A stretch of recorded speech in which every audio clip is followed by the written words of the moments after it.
What's going on, everyone? Welcome back to the Snowcast Sports Talk Podcast, episode 13. Whew, guys, the draft has come and gone. I first want to give a shout out to a lot of the amazing content creators busting their butt over this past 3 days, doing live streams, keeping us updated. Me and Josh were kind of in the background, but we were pretty much watching all the draft picks and watching film on it. So me and Josh actually, we were supposed to record yesterday, and we were watching film, and I think we both were like, let's wait one more day and get a night's rest so we come with some positive energy.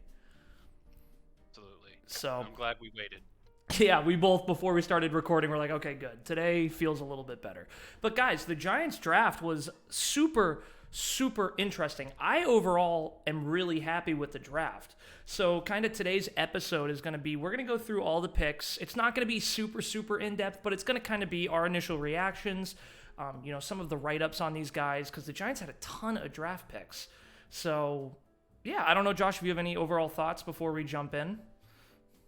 My overall thoughts are we came away with some really good players in the first round, and I'm super excited about the Giants' future based on those first two players. And then some good solid picks in later rounds as well. So overall, I'm very overly happy, better than I could have imagined. I agree. Definitely better than I could have imagined. So jumping into it, the first thing we need to talk about was when Josh joined the Snowcast, guys, one of the things we did was some film review. And we only did film review on a couple of the guys. We didn't go into much more detail, but ironically enough, the Giants drafted with their first and second picks 5 and 7, our two favorite players. So at number 5, they got Kayvon Thibodeaux, defensive end out of Oregon. Josh, how did we react to that? Oh, we were over the moon, and in fact, you were too, and your reactions are already up on YouTube. So it was just, we were so incredibly amazed with what we got from the 5th and 7th pick. I couldn't believe he fell. I know, and as you said, we posted 3 reviews, I think, on the players that we had been looking at, and 2 of those players that we were looking at got drafted. So we really picked the right guys to. Crazy. I swear we like manifested it. I feel like you were saying that. You were like, dude, this was like manifested by us. Since Josh has been a Giants fan, only good things have been happening for the Giants. So Josh, good luck. So maybe as a Giants community, we found our lucky charm. But I just want to talk for a moment about this drop that we saw. So, we saw Travon Walker go number 1 overall to the Jaguars, which I was super excited about. I personally think Travon Walker is one of the most overrated draft picks I've ever seen in my entire life. But Jacksonville took a chance on him, and it couldn't have been better for the Giants. And then you had Detroit make an absolutely stud pick with Aiden Hutchinson. Great choice. And then we saw Derek Stingley. A lot of people, including here at the Snowcast, he wasn't even our top-rated cornerback, and that's who the Texans took. If you watch my reaction, my face was like I was shocked. And then at that point, in my reaction, I say, my God, we're going to get the top 4 guys, Neal, Sauce, and Kayvon. And then the Jets took Sauce. I did not think that was going to happen. I was doing a little bit of review of the old podcasts, and my final prediction was Sauce would fall to us at 7. But it makes sense the Jets took him. He's a very solid cornerback in a division now with a lot of great wide receivers. And then the Giants, me and Josh are sitting there, and we're like, well, they take Kayvon and then just take whatever tackle goes at 7. And that's exactly what they did. Joe Schoen verbatim basically said, yeah, we just took the guy we wanted and knew one of our tackles were going to be there at 7. So Kayvon Thibodeaux, guys, he was, in my opinion, the most talented player in this draft. He is one of the most talented players ever drafted by the Giants. And we got him at number 5. He's going to be an instant impact player. Josh, I don't know if you had anything else you want to say about this pick. Yeah, this is exactly what we had talked about right before pick 5. We were like, well, why don't we just go with the edge rusher? Because we still have 3 really good tackles, and, there's only going to be 1 taken off the board by the Panthers. So we have the other badass. We're going to get Neal or we're going to get Aquanu. So let's just go with our edge defender, guarantee that, and then we're going to get a badass tackle after the Panthers. So it was awesome. It was like they didn't overthink it. Like, we're sitting there as fans, And we're just like, yeah, this is what you do. And we were aligned perfectly with what the management thought too. I mean, it was simple. I know. We're thinking on the level of GMs of football teams, okay? Well, it's cool because this is the first time I've seen a Giants draft in a bit where the GM seemed pretty competent. But Tibbs, we gave an A+. We have a grade list we'll go through here. Kayvon Thibodeaux is an absolute A+ steal. I just want to say, a couple months ago, if you look up mock drafts in January, he was the #1 overall pick. And he somehow fell to 5. He was the #1 overall pick. And another thing too, I love this guy's energy. I've been watching his interviews. I just kind of showed Josh a couple videos with him. He just brings such a positive vibe to New York, like that winning mentality that we need. This guy is a head-hunting quarterback killer who's going to come here and work his ass off to play really well for us. And he's just so grateful and so excited. So I just love everything about him. I personally think it's arguable that the Giants had the best draft picks had the best draft. Yeah. It's arguable, but I think having 2 first-round top 10 guys, 2 top 10 guys in the draft, I feel like they could have had the best draft. And not overthinking it, I think, yeah, absolutely. So Kayvon was an amazing pick, and so then the Panthers took Eki Ekwonu, which, some people had him higher, but me personally, I liked Evan Neal for 2 reasons. One, he only missed a game in college due to having COVID. That was it. And versatile. He's played guard and tackles, both tackle spots, right and left. So very versatile pick, and the Panthers took Ekwonu. So then it came to this point where it was like, in my reaction video, I'm saying to the Giants, don't overthink this. Don't overthink it. Don't take Cross. I know he's a better pass protector, but Neal is, again, in January, the #1 and #2 pick was Kayvon Thibodeaux to the Jaguars and Evan Neal to the Lions. And it was just flipped back and forth on everyone's mocks. Why would you not take him? And of course, the Giants take Evan Neal, right tackle out of Alabama. What do you got to say, Josh? Your favorite player of the whole draft, we got that player. So, honestly, I was about to say it couldn't have went any better. The only way it could have gone better is if we got like Aiden Hutchinson. Yeah, exactly. But that's not going to happen in any universe. So, that's a good point. That is a good point. Really, I think, yeah. But really, it's as good as it could have reasonably gone, I think. So. Absolutely. And this guy, guys, regardless of who our quarterback is for the next 15 years, we have Andrew Thomas and Evan Neal on our bookends. Like, these guys are going to be protecting our quarterback for the next 10 to 15 years. They're both young studs who are only going to get better. And, I'd put my sports podcasting reputation that Evan Neal is going to be one of the best right tackles in the NFL in a couple years. It's going to be amazing. Bold. But, yeah, I can't. It's hard to disagree with you. Can't teach 6'8". You can't teach 6'8", exactly. So you stole it. I was going to say that. Put in the comments down below, everyone. You can't teach 6'8". This guy's going to be awesome. And the other thing, too, that's really cool is these two guys, a couple interesting facts. So Kayvon Thibodeaux and Evan Neal, they've known each other for years. They played each other in high school, and then in college they would play each other, and then camps, they would go to football camps. They always knew they'd be put against each other, the best offensive lineman against the best defensive edge. And so, even their personalities, Kayvon's this crazy, outgoing, super personable guy, and Evan Neal is like this stone cold killer. He's just like, yeah, we're going to get to work. I'm not showing you nothing. You're going to see everything on the field. And so, they did a press conference together, and just they're like peanut butter and jelly. I think that's what Kayvon called them. It's just so cool. Instant impact players for the Giants. Absolutely. I really can't wait to see the level that they take the Giants in the coming season. Yeah. And even in the preseason games, I know the starters don't play a long time, but I think they play just a little bit. Get to see some film, yeah. So it's gonna be so cool.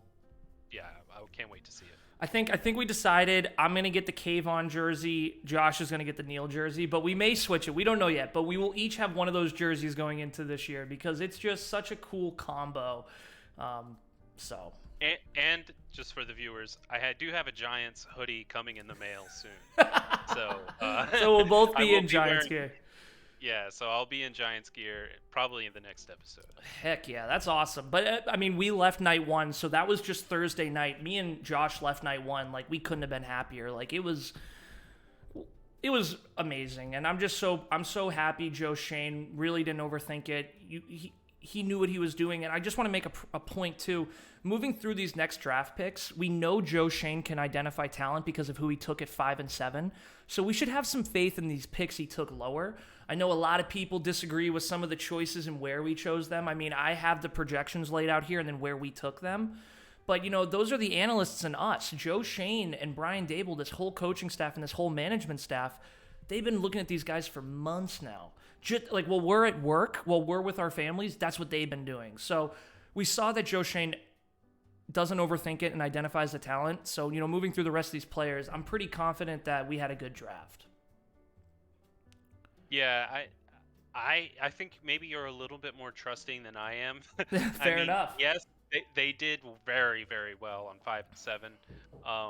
But I still disagree with pick number. We can get now into round 2.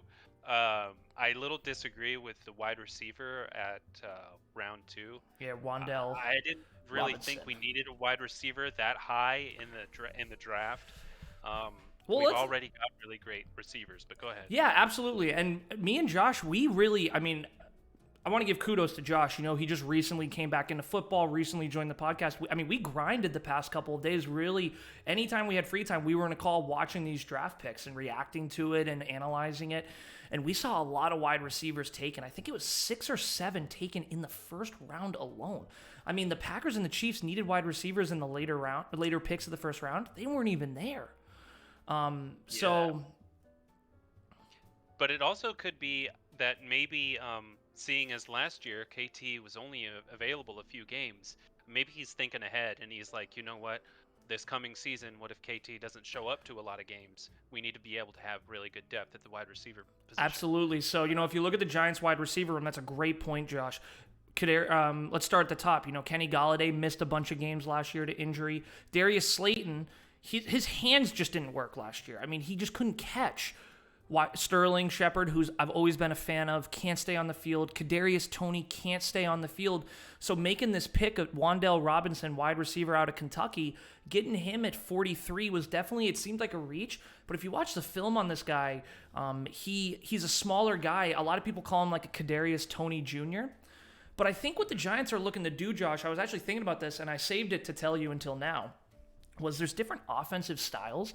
It wouldn't shock me if the Giants are looking to run a spread offense, which means 5 wide receivers on the field. And that means they want to get the ball out of their hands quickly because there's no tight ends blocking.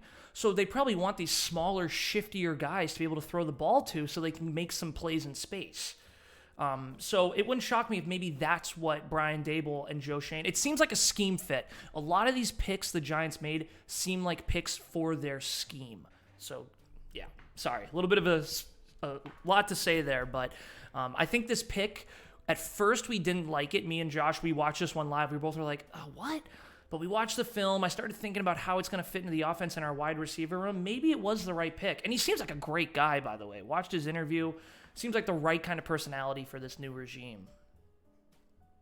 Likewise. I think he did seem like a nice guy and a good guy. I was thinking, though, that this Wan'Dale Robinson, it becomes a good pick if people get hurt. If people get hurt. It becomes a great pick if people get hurt, or if we use the scheme where we have a lot of wide receivers out so that we are going further in depth in our wide receivers, more of them on the field.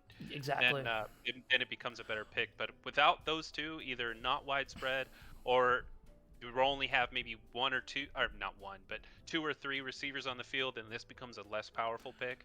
Absolutely. But, yeah. we could do a whole episode on this because, one of the things I've talked about here on the Snowcast is you can grade general managers on their depth, So when we see these injuries to the wide receivers, which I hope there's not any, man. I want to see these guys we have play well.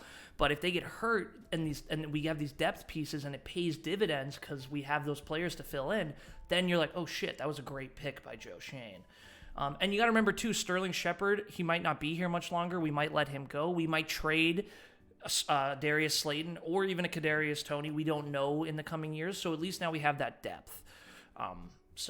Yeah, but we'll get to that interview of what he said. Yeah. We will talk about that in this podcast because it was great. That'll be a little fun topic at the end.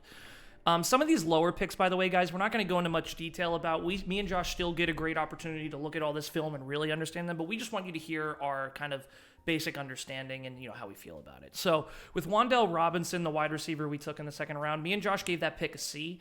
We said there's bigger needs on the team than wide receiver, and he kind of has, the same abilities as our other guys. But, after reflecting on it, maybe a C+, but it wasn't the pick we wanted. We were hoping maybe linebacker or cornerback or, maybe another offensive lineman. Those are some of the holes we still think we need to fill. But moving down, we had picks. Actually, one other point. Joe Schoen on day 2 did a ton of trading. Let's talk about that, because Wan'Dale Robinson at 43, we were actually supposed to pick at 36. Joe Schoen traded back twice and got us a couple more 5th and 6th round picks. It seemed like Joe Schoen really, really wanted to get all those lottery tickets, get more players to have a better chance of one of them working out. And I was totally fine with it. I don't know how you felt, Josh, but as I saw us trading back, I'm like, nope. I'm like, that's perfect. We need all we can get right now. Yeah, and that's exactly what he had echoed himself. He had said, based on the guys that he wanted, based on who he wanted, we're better off having those later round picks, because he knew that a lot of the players we wanted would still be there. And so we're getting more players to fill out our roster and to add depth. More chances. So I agree. I think it's totally fine that we traded down. Yeah, twice. We traded from 36 to 38 to 43, and we got 3 more picks for it. So that was awesome. So at pick 67, we took Joshua Azuda, guard out of North Carolina. So again, we're building that depth now around the offensive line. Josh Azuda was a projected 4th round pick. We took him in the 3rd round. Some of the notes me and Josh took when we were watching him was he was playing guard at times and tackle at times. So again, it's that versatility, kind of taking back to that Evan Neal. We want guys that can fill in at different spots in case there's injuries there. He's a really, really big guy. If I look at his stats right here, he is 6'4", 308 pounds. This guy is he is a monster. And, overall, I was really happy about this pick. I thought this was a great choice for us, getting those offensive linemen, those depth pieces to kind of sit behind a Glowinski and maybe even be a starter over, I think, Garcia. So going in guard was, I think, a really good choice, and I was happy with that pick. Absolutely. I think he can give Max Garcia, a run for his money, hopefully make them a little bit more competitive. And, absolutely providing some much-needed support on the O-line. I mean, the tackles can't do everything, Yeah. So we really need a solid center as well. By center, I mean like the inside of the line. I don't mean the position. Interior line. The guard, the interior line. So we need to be solid there, and I think this is a really good pick. I was really happy with this. Some people thought we reached, but I think once people sat down, and including us, once we watched the film, we were like, oh wait, no, this guy is big. And the Giants, at least when they took linemen, were taking size guys that they think they can teach. So that was cool. And the other thing, too, is the Bills, where Joe Schoen and Brian Daboll came from, they actually had some great draft picks in the mid-rounds for linemen. Spencer Brown comes to mind, who's now the right tackle on the Bills. I think he was a 3rd or 4th round pick, and he's a starter. And he's a great starter. So, I think taking these middle linemen was a great choice. And overall, we gave this pick a B. We were really happy with this. And we'll come to find out later, the Giants really loved the pro day at North Carolina. We took a couple other guys from there, so we'll talk about that as well. Yeah, absolutely. And just to, put it a little bit more in context, he played 734 snaps in 2021 and allowed 2 sacks, it looks like. That's awesome. So, Great pick. He's a great pick, yeah. Yeah, so super excited about that one and hope it works out really well. With pick 81, this was one of the more controversial ones. It was Cordero, or is that how you say his name? Yeah, Cordero Flott. Cornerback. Cordell? Yeah, Cordell, excuse me. Cordell Flott out of LSU, a cornerback. This pick, we wanted a cornerback, and so we were happy about that, but he's a slot cornerback, and so we already now have 2 slot quarterbacks with Darnay Holmes and Aaron Robinson. So we thought the pick was a little interesting because we need an outside corner. If we lose James Bradbury, I don't know if Cordell is going to be able to fill in there at that outside spot. But, me and Josh, we watched the film on him, and, he plays bigger than he is. I don't know, Josh, if you want to add. He's like a really skinny dude, like super skinny. My first thought when I saw him was, oh my God, this guy's going to get hurt in the NFL. Yeah, 6 feet, 175 pounds. But that does not stop him. Like, he's very brave. He, as we had said, he plays bigger than his size. Good hands, too. Good hands, and he's aggressive, and he really, it's like he doesn't know what his size is. He plays like he's 220, So I think he's aggressive, and I think he does play solid at his level. So although the size is a little bit of a concern to me, it doesn't seem to be slowing him down. Yeah, and it's just interesting who they'll put outside. Like, let's say we trade James Bradbury or we cut him. So we'll have Adoree Jackson on one side. Who will be on the other side? Maybe an Aaron Robinson. But I just don't know. We have a lot of young cornerbacks that all seem to be preferred slot corners, which basically means they play on the inside of the field against a slot receiver, which means they're a little bit shorter but a little bit quicker, because that's sort of what the slot receiver is. So I think the thing was we needed a cornerback, but we didn't know if this was the cornerback style we needed. So we gave this pick a C. We hope the best for him, but when we looked at where we are on our depth chart, slot corner is not one of the needs. And that was what was frustrating, I think, with the Wan'Dale Robinson. And then this pick was, okay, these guys are great, but they're not filling the biggest positions of need. I mean, linebacker, safety, offensive lineman, those were ones we really needed to fill. An outside cornerback, not slot corner. But we're only hoping the best for him. Again, he has a great attitude. Watched an interview with him. He seems really excited, really hungry to prove people like us wrong. Plays bigger, has good hands, but right now we have to give that pick a C. Just wasn't an amazing. We weren't super jazzed about it. Yeah, I wasn't super jazzed about it either. For a lot of the reasons that I had talked about already. He does have some positives, but it didn't seem like the right pick for what we need.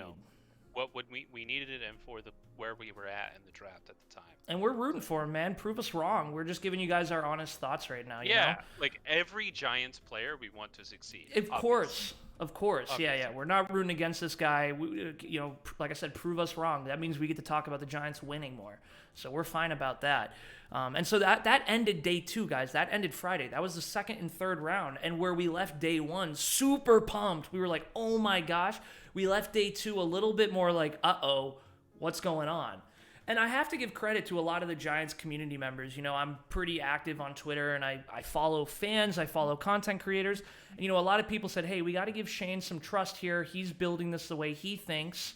And, look at his day 1. He obviously knows how to identify talent. Let's give these guys a shot. Let's not overreact to this. So. Yeah. So, agreed. I'm totally trusting him. And I'm hoping that, the best. All these guys work out, yeah. And it's not just him. It's not like, he's the only one that did any work in this draft. Absolutely, yeah. He's going off of the opinions of his offensive linemen and offensive coaches and defensive coaches. Yep, and then, his assistants and everything else. So, of course. Absolutely. Yeah. So we head into day 3, guys. This is the final day of the draft. And at pick 112, we take Daniel Bellinger, tight end. I think he was out of Arizona State.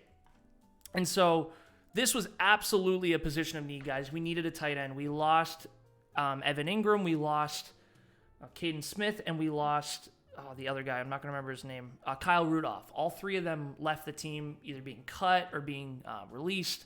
So we lost all 3 of them. So tight end's really a big position of need. We picked up a couple guys in free agency. But this draft pick right here, I'm actually super, super excited about. Oh, he went to San Diego State. Excuse me, not Arizona. San Diego State. Daniel Bellinger. So he was a tight end. He seems like the right kind of fit. So some of the things I saw about him, and then Josh, I'll let you go, was he's a bigger guy, so he's a blocking tight end, which as a Giants fan, we haven't had really a great blocking tight end in a while. One of the things we need to do to help Saquon, to help Matt Breida, some of our running backs, is we need to get that offensive line built, and we need to get that tight end built as well. That tight end can spring a running back more times than not. It's one of the reasons the 49ers always have such a great run game was because George Kittle, their tight end, is an amazing run blocker. And of course, what does Daniel say when he has his interview? Oh, I'm basing my game off of George Kittle, which I'm like, perfect. Like, let's go. That's exactly what I want to see. And so we saw some film on this guy, and, you know, he's not going to be your vertical tight end, but he's got great hands, very few drops. And go ahead. He almost doesn't need to be vertical. He's 6'5". He's already vertical. He's already up there. Exactly. And there was a lot of plays where he would catch the ball in space for some screen passes, which works really well because Mike Kafka, our offensive coordinator, obviously has done that a lot with Travis Kelce at the Chiefs. So this pick fits our need to build up a better O-line with the tight end, but also this guy has great hands. I think he only had 2 drops in 2021. Like, this guy is a very talented tight end. Sorry, again, I'm going on long. This pick I really liked. I was really excited about this pick. I did too. You know, I think that he was vastly underutilized in San Diego State at the San Diego State Aztecs. I think I've really big hopes for this guy. Like, I'm really seeing that his size, his physical demeanor, and the way that I saw the way he played in the film that we watched, his way to kind of basically overpower the people that were generally guarding him, like safeties and linebackers, other outside linebackers and stuff like that in corners. He can out-muscle them and catch his passes anyway, you know? And I just have really big hopes for this guy. I think he's going to get a lot of throws his way, I'm hoping, especially if he can, you know, give some competition to Atkins. Yeah, which he will. I think this guy will be a starter. You know, he's got that quick catch to run translation, so quick catches and then kind of moves around and gets into open space. Again, that's why I'm thinking, Josh, there's going to be a real spread offense here with the Giants. I think we're going to see a Bellinger out there with like 3 or 4 wide receivers, and then, you know, just very quick passes. Get the ball out of Jones's hand quick. The O-line doesn't have to hold up as much. Let them build some continuity. I think it's going to be really, really, really good. And he also shows big contested catch abilities too. He made some really great contested catches that we saw while we were watching the film. So contested catches is what I meant to say earlier. Yep. Yeah. And Saquon, you think because I mean, if we're running all these pass plays, then we're going to have short dumps to Saquon sometimes. And he's a good blocker. Yeah, exactly, and he's a solid blocker. And he said he likes doing that. He said that's something he wants to do more. So overall, we gave this pick an A. We needed it badly. Yeah, we needed a tight end badly. You know, he was projected in the 4th. We took him in the 4th, so great. So this pick, I mean, Joe Schoen started off this day, and we were like, yes, we needed this. We needed a tight end. Absolutely. Agreement. Heck yeah. So then we actually had a pick just one after that, and we took Dane Belton, the safety out of Iowa. So, Josh, do you want to go over some of the notes we had on him while I pull it up here? We had so many draft picks. I'm like, okay, Dane. Yeah, so you can go for a little bit if you want. Absolutely. So I thought Dane Belton was a really awesome pick. We needed it. Yeah, and we needed it as well because, I mean, our own. Yeah, we lost Logan Ryan. We lost the Jabril Peppers, so we needed that safety. Right. So right now we have McKinney and Love. Yep. And I think this guy could absolutely compete with Love. Compete with Love, absolutely. So, yeah, really, really happy with the pick. Looking forward to him. I don't think it's the greatest pick in the world, but it was not a bad pick at all. No, pick and need. You know, when you look at the strengths, he's got size and physicality. So one of the things safeties I love to see is I love to see these guys that tackle. I love to see guys that love hitting because safeties sometimes can be a little bit smaller. I just love to see them hitting players. You know, he crowds targets and he's really good on man-on-man coverage, which is really, really important for a Wink Martindale system. So, you know, position and need and a real scheme fit. Again, that was really what we saw here. The Giants maybe reached a couple times. If I look here, he was projected in the 4th. We took him in the 4th. But we definitely had scheme fit be a top priority for us. Does this guy fit the scheme? So I really think this was a Wink Martindale pick.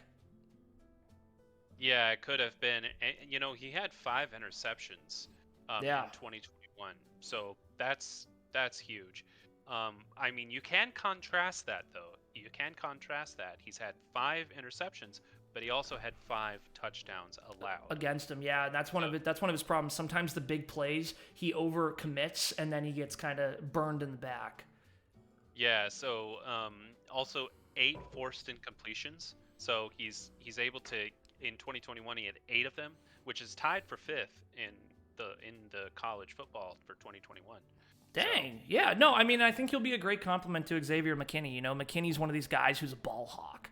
You know, McKinney was a beast last year. He should have been in the Pro Bowl. Like, so I think that one was just absolutely.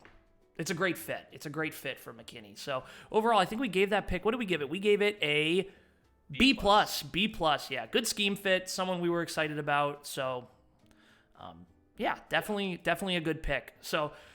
Moving down now to 146, we took Micah Mcfadden, linebacker. We finally got that linebacker, guys. Me and Josh, we kept waiting for a linebacker to be picked. I felt like once we got into the second round, we were like, okay, linebacker. We need a linebacker. And again, it's going to be very similar. We're going to talk about very similar things here between Dane Belton and Micah Mcfadden. And it's going to be that scheme fit and a need. Again, Tay Crowder I don't think is going to cut it on the Giants roster this year. He's one of the lowest graded players we have on PFF, and Blake Martinez, our other veteran linebacker, is just that, a veteran. So we need that linebacker position filled in, and we need someone who can learn from Blake. Blake is very talented, very established linebacker, and Micah Mcfadden seems like a really, really, really good pick. He's a great scheme fit for us. So when we were looking at him, some of the strengths we saw, first of all, 2 years as a captain, which is awesome. So a leader, someone who we can bring on the team, who can lead this team. He's really instinctive at reading misdirection and screens, which is really important right now in the NFL. You see high-power offenses doing that a lot, so very physical player. So I was super excited about this pick. Yeah, he's really good in the blitz scheme. I think when we watched the film on him, I think he got quite a few sacks. I think we did see him on the outside, just like at the outside linebacker position, going in there for sacks. Yeah, you're absolutely right.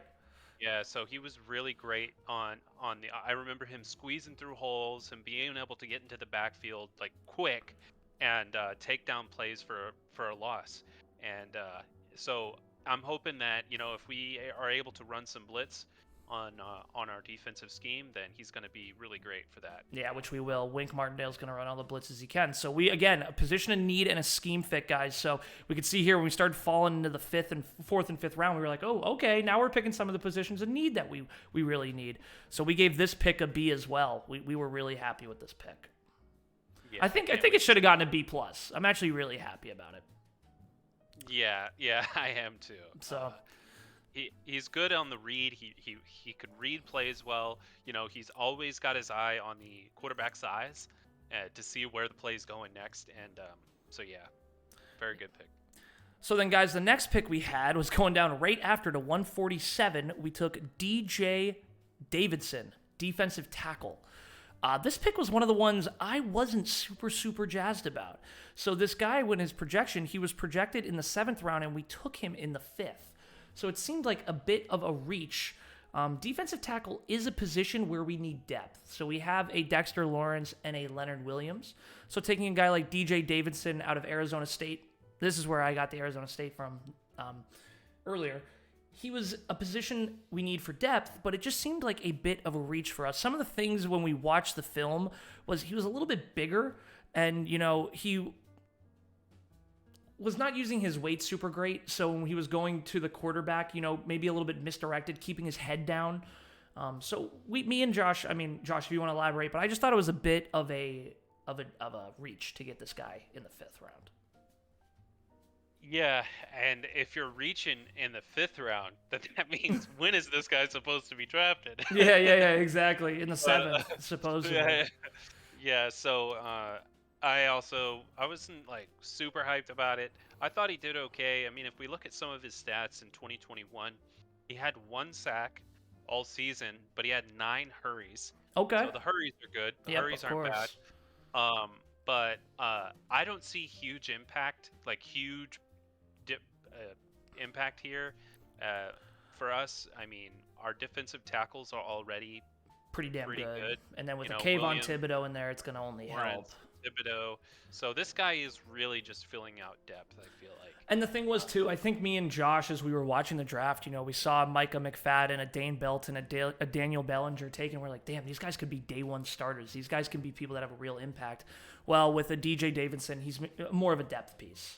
So now you are supposed to take those in the 5th round. So yeah, it is. To be fair, it is the 5th round. So it's like not like it's a surprise, really. Yep. So we gave that pick a C+. I mean, if they were the really awesome players at this low, then they wouldn't have gone in the 5th round, right? Yeah. So yeah, these are so guys we get to develop. Exactly. So I hope the best for him, and I hope he's able to learn some good moves as a defensive tackle. He has a lot of great players to learn from. He can definitely absorb a lot of knowledge. So he has really great role models. Yeah, absolutely. So maybe the upside isn't there, but maybe a great depth piece for us. And liking to get these younger guys in. So at 173, we took Marcus Mcfadden, again out of North Carolina, another offensive lineman. He was a guard.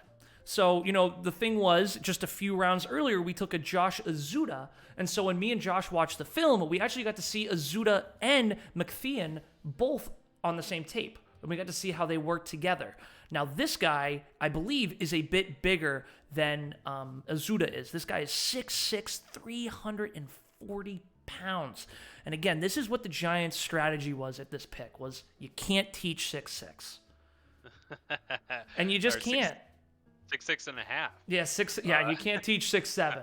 And so what they did was they really took size, and they're really putting a lot of faith in Bobby Johnson, our offensive line coach. Which, by the way, if you watch the film at the combine, Bobby Johnson was his instructor during the combine routines that they were going through. So Bobby Johnson got great hands-on experience with this guy, and said, "Hey, if we can get Mcfadden later in the draft, he'd be a great fit." Yeah, absolutely, and he seems like a great guy. I remember watching the combine footage on him. I didn't think his agility was very good. Yeah. Like, I remember him doing the shuffles left and right. He's doing the left and right shuffle, and he is a big dude, but it was pretty awkward to me, even for... He doesn't have the athleticism of an Evan Neal. You're right. His athleticism is a little bit lacking, but he does have raw power. And I think that raw power, it counts for something. Yeah, and when you get these big guys that aren't super athletic, they instinctively will just struggle against very dynamic, very, athletic interior rushers. So, going up against like an Aaron Donald obviously would be a challenge for a player like this. But again, Bobby Johnson, I'm sure he said, hey, I can't teach this guy his size, but I can teach him how to play well with his size. So, I think we were actually super stoked about this pick. First of all, I'm really excited because he gets to go in with Azuda as well, and they get to be teammates. They obviously have some chemistry from North Carolina, which is really, really cool. And he's also a good depth piece. So we gave this a B. You just can't have too many linemen. Yeah. I'm still very happy with it, and I think he fills out good depth. So yeah, which we need on the line. We need it on the line. Yeah. And then with God forbid go ahead. God forbid we have another accident like we had last year with Gates. With Gates, man, that was terrible. Yeah, Josh was like catching up on some film, and he sent me a message, and he was like, "Holy crap, man!" He's like, "That injury to Nick Gates," and I'm like, "Yeah, it's a rough one." I think it was like one of the worst injuries that season. Yeah, oh yeah, he had like over 10 surgeries. So that was gross. But really hoping for his comeback. Hopefully he's coming back. Yeah, that would be great if he came back.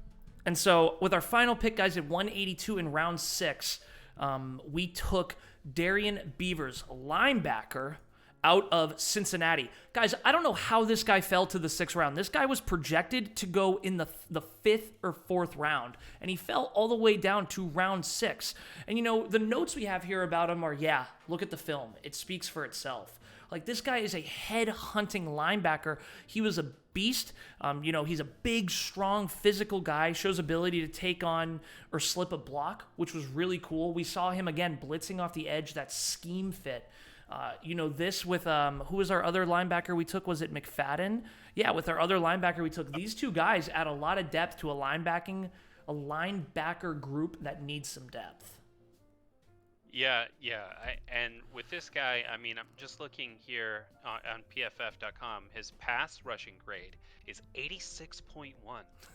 That's awesome. Really high. 86.1 on the pass rush grade, 73.7 on the run defense grade. So a little bit reeling it back here on the run defense, but not bad.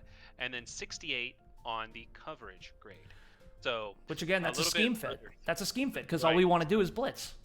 Yeah, so he's not, in crazy Coverage, great on linebacker, coverage, yeah. but man, he is good at getting in the backfield. And that's actually even mentioned here on some of the first look comments. Beavers can start in the league, but for someone who doesn't profile as a plus coverage player, I'm not sure how high that should be. Well, for our scheme, we don't care so much if he's not a great coverage player. Exactly. We care that he's got good pass rush and run rush or whatever. Yeah, So, exactly. yeah. And I think, one of the other reasons people don't like him is because they say he's not a great athlete. Like, there's not a lot of ceiling to him. But, man, this is a steal in the 6th round. I can't believe he was our last pick. When I saw this pick, I mean, we knew who this guy was as a Giants community. I had seen him in mocks before. I had watched some film on him. So the fact that we got him in the 6th round was an absolute steal. Yeah, and if we can put him there in our linebacker position, I don't think there's going to be a lot of opportunity for run players to get past. Yeah. Get past our line. No, absolutely not. I think, that's it was a great pick, So I think overall with this draft, I give this draft an A-. I think overall, the first round just carries like 80% of the weight of this for me because we got two day one starters. But then, you look, we fall here into the 4th and 5th and 6th round, and some of these guys could potentially be starters. And that's huge for the Giants. I had said before this was a very important draft for us, and we got to draft a ton of players and add some depth and some potential starters. So overall, A- for me. Really happy with it. I am going to give it an A+. Oh, wow. Love it. When is the last time the Giants have had 2 first-round picks in the top 10? I don't know. Never. I looked it up. Never. So it was a rhetorical question. I knew the answer. So we've literally never had a better draft than this. And we took the projected number 1 and number 2 overall players.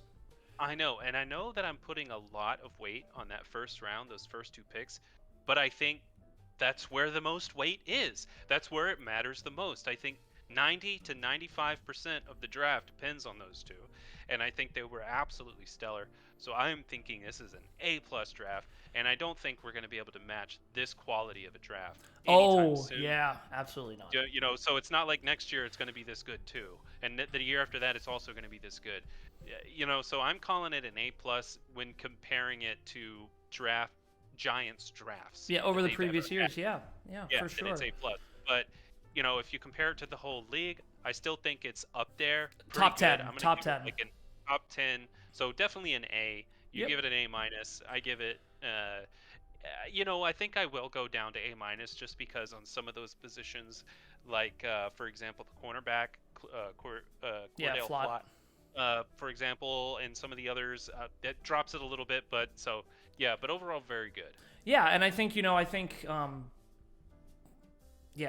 everything you just said makes sense. I lost my train of thought, but these guys are really good, and I think Josh, you and me still admittedly have a ton to learn about some of these later draft picks.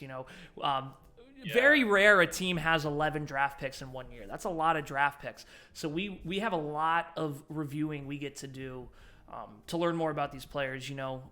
But overall, we have really high hopes for them, and just a couple notes on the draft, just super quickly. I think a couple teams that had really, really great drafts were the Jets. The Jets' first round, they got Ahmad Gardner at number 4. And then they traded back up and they got one of the top wide receivers at number 10. And then they traded back up again and got Jermaine Johnson II at 26. That is a absolutely stellar. That might be the only team that had a better first round than the Giants was the Jets. Yeah, and that sucks kind of because I'm blanking on our division teams. Yeah. So the Jets are not in our division, but there's always like kind of that brotherly rivalry. I'm honestly always rooting for them a little bit. Hope they do well, but I just thought they had a great draft, and I also thought the Ravens, man, they got Kyle Hamilton and Tyler Linderbaum in the first round. That's a really good, and it was like at pick 14 and 24 or something. Like the Ravens just kept taking guys that all the Giants community knew that we liked. So the Ravens always have great drafts. So Yeah. Agreement, yes. So, some of the other things just kind of quickly to touch on that we had here in the notes. So Shane did do some interviews. We got a lot of great interviews, actually, with a ton of the new Giants players, plus with Joe Shane and with Brian Dable. And so the first thing Joe Shane pretty clearly said was Neal's going to start at right tackle, which I really like. I just wanted to touch on that. I know you put a note here, Josh, on that. I think that was good. Keep Andrew Thomas at left tackle where he's happy and where he's performing well, and then put Neal at right tackle where he played all last year very well. But you know what I noticed, though, is at first, like near the beginning of that interview, he had said, Neal is starting at right tackle. But then, like a few minutes later, one of the interviewers said, hey, did you say that Neal's going to start at right tackle? I thought I heard you say that. And then Joe Shane. Shane was like, oh no, we're going to try him a little bit of everywhere. I'm not saying he will start but we'll try him in different positions and we'll see how things go and what we like. That is, yeah. Mind. It's like he said, yes, he's going to start at right tackle. Then he changed it. Then he realized that he gave too much information away or something. And then he kind of pulled back a little bit. But I think it's pretty obvious that he's going to be starting at right tackle. I think he just was like, oh shit, I gave away too much information. Maybe I should reel it back. Yeah, which is a perfect transition, because the final thing we wanted to talk about was we got a little bit of Snippy Joe. I think it's going to be his nickname, Snippy Joe Shane. And I personally, if you follow me on Twitter, I love it. Pat Leonard is such a jerk. They draft this guy, Wan'Dale Robinson, and he's like a Kadarius Jr., some could say. So now everyone thinks, oh, we're trading Kadarius. And so to set this up, Pat Leonard goes, are you shopping Kadarius? And so like Joe Shane, he's been asked this like 90 times, and he goes, we're not shopping Kadarius, Tony. And then Pat Leonard goes, trading? And Joe Shane just like looks at him and goes, reflect on what I just said. And then at the same time, Brian Dable laughs with his body and goes like this. And for people listening, he like kind of shakes a little bit. Like he thinks it's funny. And I love it, man. Just a note here. The New York media is a vicious group of snakes waiting for you to say something wrong, and then they can eat you up about it. Like if you watch a Buffalo Bill media conference, it is just guys basically, it's a love fest. They're like, man, Josh Allen. So, he donated all this money to this cancer treatment. And then they talk about that. Then they go, man, Josh Allen or Stephon Diggs, he's just the best player ever. And then the coach is like, yeah, he is. Like, that's the questions. Well, in New York, it's like we're just trying. The media is just so toxic. So I tweeted, I'm like, these guys, I don't even like the questions they ask. Like, let's just be happy. All right, go ahead. There's my rant. I totally see what you're saying. I personally think it was a fair question, because they are the ones that put KT up for trade, or said they were calling around, or at least there was the rumor out there that they were calling around, and then maybe that was just, if it was just a rumor and they never actually did call around, well then I'm on Joe Shane's side here. But they're the ones that started this rumor. Otherwise, they're the ones that started this talk in the first place. So, and the fact that KT hasn't showed up, I think it's a fair question to say, hey, maybe this guy is not the smart, tough, dependable that you guys keep preaching about. In the dependable side, maybe he's not so dependable. Maybe you're trying to get rid of him. That's a totally reasonable thing to suspect, especially with their mantra that they have with smart, tough, dependable. It was funny. Go ahead. Then but he's like, so are you trading Kadarius Toney? He's like, oh no, we're not shopping KT. He's like, okay, so you're not trading him then. And reflect on what I just said. Yeah. And okay, he was visibly annoyed, and I loved it. And it was funny because last episode we talked about KT a little bit, and we said, he needs to show up, he needs to do all these things. Well, God damn it, I post the podcast up, and then 15 minutes later, KT's in the building, and then it shows him working out. And actually, shout out to Alex Wilson. He tweeted this, and it's a really good point. KT has a huge Giants tattoo on his arm. And then it literally on the tweet, he goes, KT does not want to get traded from the Giants. Like, he is invested in the Giants. So I think after all the rumors and all of us us content creators and the media and everything. I think he was like, all right, fine, I'll show up. So he is there now. Yeah, and that's good. I really wish I could see some like film of him like in with the actual practice squads and stuff. I'd love to see that, but it's okay. I mean, I wish I did get to see that and just see when he showed up, what was their reaction, what is the coach's interaction?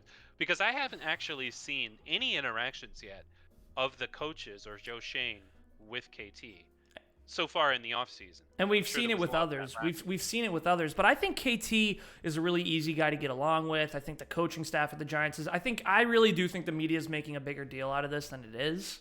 And so I'm just happy he's there, man. And one of the other things I love, Joe Schoen, they said, did you draft Wan'Dale Robinson to replace Kadarius Toney? And this was the first time it was brought up. And Joe Schoen, he literally said, why would I only want one guy with that skill set? He's like, I'd like to have 5 guys like Kadarius Toney. And it's true. It's like, you know what? He's drafting what he likes. He's like, no, these short, quick, jukey guys, he wants them. So it is what it is. I did watch the film on KT. Last episode, I was saying, oh, well, I hope he does terrible or something. Because we need to get this guy out of here because he doesn't show up. And, mostly that's in jest, but I did watch some of the film on him, and I was like, man, this guy is so shifty, man. I've never seen a wide receiver act like that. Nah, watch Tyreek Hill, and I think Kadarius is like a more athletic Tyreek Hill. Yeah, because like every single time there's someone that's even getting close, he's like doing like snake moves, and he's like moving and slithering out of the way. It's like, what the hell? Watch some of his college film too. It's insane. Yeah, it's like right when you think that he's going down, it's like nope. He found a space. He found a way to get out of it. So he's very slippery. Yeah, which is a lot like a Wan'Dale Robinson. So it's super exciting. And I'm happy KT's there, and I love Joe Schoen giving the media a little bit of lip because they need it because they'll bring it back for sure. So that transition's nice to see from Shane. So. Overall, I'm going to kind of, close it out here. I'll give you some final words, Josh. But overall, it was like a really great draft. Just couldn't have been happier with that first round. And honestly, some of the later round picks, I'm really excited about. And I've seen this shift in the Giants community where after day 2 and 3, we were like, we don't know. But as we're watching the film and kind of digesting what Joe Schoen and Brian Daboll and the rest of the team did, I think a lot of us are really, really excited about these new draft picks we have. And, what's that potential for the Giants? Yeah, exactly. Like, what kind of an impact will this make? You know what I mean? Yeah. And it could be anywhere from game breaking for all of us and really changing the team to underwhelming. It can be. We don't know if these guys are going to pan out. We have a lot of hopes, though. And as I think about it a little bit, it makes me a little nervous. I don't think it's going to be the case that they don't pan out. I think they're going to do very good. And speaking of next steps, or to move on to next steps, we have the OTA off-season workouts coming up soon. The next one for the Giants, I believe here, is May 16th. Okay. May 16th, May 17th. So that's in a few weeks, about two weeks from tomorrow. So Monday, 2 weeks from now. And can't wait to see what happens in those, and maybe we'll see some film on that. That would be really cool. See some of these rookies in the Giants facility. Yeah, that's always really interesting to see. We're going to hit another little bit of a lull here as a fan base. So, me and Josh will be coming up with some really cool topics for you guys. Podcasts will still be coming out weekly or even bi-weekly, getting 2 a week here. So we will keep the ideas coming. Let us know down below what you thought of the Giants draft. And, if you are a fan of a different team and you're watching, how do you feel about your team's draft? I know there's definitely wild opinions everywhere. So definitely something super. It's going to be interesting to kind of see how it all pans out. Absolutely. I'm looking forward to those OTAs, and we'll just come up with some really good stuff in the meantime. And I'm sure there's going to be lots of talk about the new players from here until then as well. So. Yeah, and we'll get some interviews too we can talk about as well, kind of dive into these guys' personalities and see what that fits like, because I know that's important to the Giants regime here now. So. Yeah, exactly. And see who we can make fun of. No, I'm kidding. But yeah, I'm happy to see these guys more in their personalities and the way they behave and the way they, just how it's they important. Care of themselves. Yeah, it's important. All right, everyone. Well, thank you very much for listening. If you're watching or listening on YouTube, please be sure to hit that thumbs up button and comment down below what you thought. If you have questions, ideas, let us know. And if you're on Spotify, give us a rating. It's very much appreciated. And we will see you all next time.